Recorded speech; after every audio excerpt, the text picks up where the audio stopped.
Gambaran kurikulum baru Menteri Pendidikan oleh Prof. Abdul Muti. Tuntutan materi pelajaran yang sangat tinggi, walaupun kata beberapa teman kementerian yang menjabat itu sudah dikurangi banyak. Nah, karena itu maka apa? Materi pelajarannya dikurangi, sehingga materi pelajarannya itu mungkin ringan gitu, tetapi cara menjelaskannya itu mendalam. Nah, sehingga dengan cara itu maka guru bisa berimprovisasi, murid bisa berkembang pemikirannya. Nah, itu yang nanti ini tak bocori ya. Jadi arah pembelajaran ke depan itu mau saya arahkan ke arah namanya deep learning. Nah, ini sebuah teori baru sebenarnya. 95 saya kuliah di Australia sudah mempelajari deep learning ini. Jadi sudah 20 tahun yang lalu teori ini berkembang. Nah, di situ yang namanya nanti ada namanya kontekstualisasi, ini sama, sehingga pembelajaran itu nanti bocoran lagi itu nanti kita arahkan ke arah pembelajaran yang mindful, meaningful dan joyful. Nah, nanti disebutnya pelajaran namanya pelajaran yang full. Bukan full apa? Full. Jadi nanti kurikulumnya kurikulum full. Jadi for example mindful apa? Nah, ini baru mau saya jelaskan. Baik.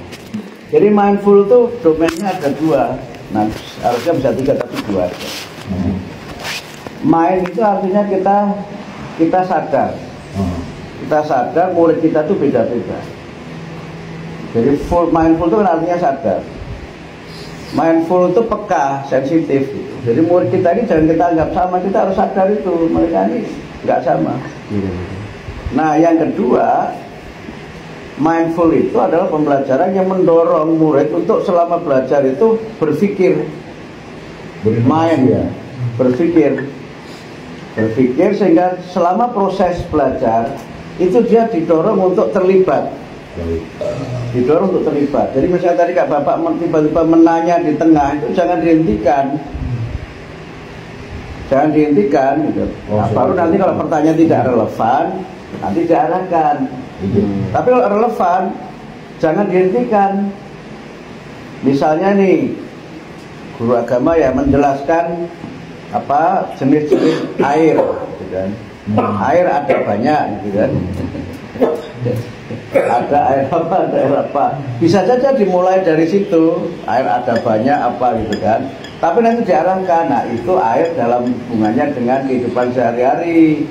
Nah, kalau air hubungannya dengan ibadah itu hanya ada 3 gitu kan. Jadi air yang mutlak, air yang mustakmal, dan air yang mutanajis. Jadi mereka langsung tahu, oh berarti dia bisa punya kemampuan mengklasifikasi sesuatu berdasarkan pengelompokannya. Mungkin dia bisa jawab juga air got, begitu kan? Nggak apa-apa untuk tahap awal, nggak apa-apa, namanya eksplorasi. Itu, oh air apa namanya? Dia mungkin akan bilang itu air kolam apa? Oke, itu air dalam kehidupan sehari-hari. Tapi kalau hubungannya dengan ibadah, tidak ada air got, tidak ada air ini, tapi airnya ini. Nah itu namanya mindful, Pak. Gitu. Baik. Mindful. Jadi ngajar saya. Yang kedua itu meaningful. Dia itu tahu saya belajar ini tujuannya untuk apa gitu. Gunanya saya belajar ini itu untuk apa. Nah itu seringkali nggak diajarkan. Sehingga mereka itu belajar, pokoknya belajar aja. Sehingga kadang-kadang guru datang, anak-anak kita buka halaman 13 gitu. Terus untuk apa dibuka halaman 13? Kenapa tidak 14 gitu. Lalu apa yang dia pelajari, gunanya itu apa? Misalnya kenapa dia harus memahami penambahan, pengurangan, penjumlahan, pembagian? Itu untuk apa itu? Sehingga karena dia tidak menemukan gunanya ilmu yang dia pelajari itu, maka motivasinya menjadi kurang. Nah, karena itu maka menjelaskan maksud dari apa yang dipelajari dan kemudian menjelaskan manfaat dari yang dipelajari itu yang membuat pembelajaran menjadi joyful, menjadi menyenangkan. Nah, karena itu saya pakai istilah joyful, bukan fun learning. Karena istilah fun learning itu juga sudah menyimpang di lapangan menjadi funny learning gitu. Yang penting lucu. Padahal menggembirakan tidak selalu lucu.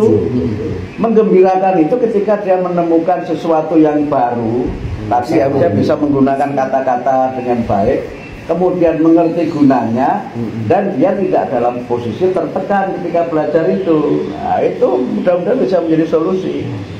Itu nggak usah dinamai merdeka, apa mungkin namanya kurikulum full gitu. Misalnya begitu ya.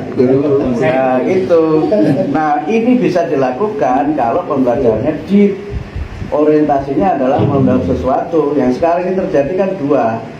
Yang sekarang belajar sekarang itu namanya surface learning sama achievement learning. Belajar yang orientasinya itu pokoknya yang penting diajarkan hanya di permukaan, surface itu kan di permukaan. Sehingga dia misalnya mengetahui fakta-fakta itu penting, tapi fakta itu gunanya untuk apa itu seringkali mereka nggak tahu.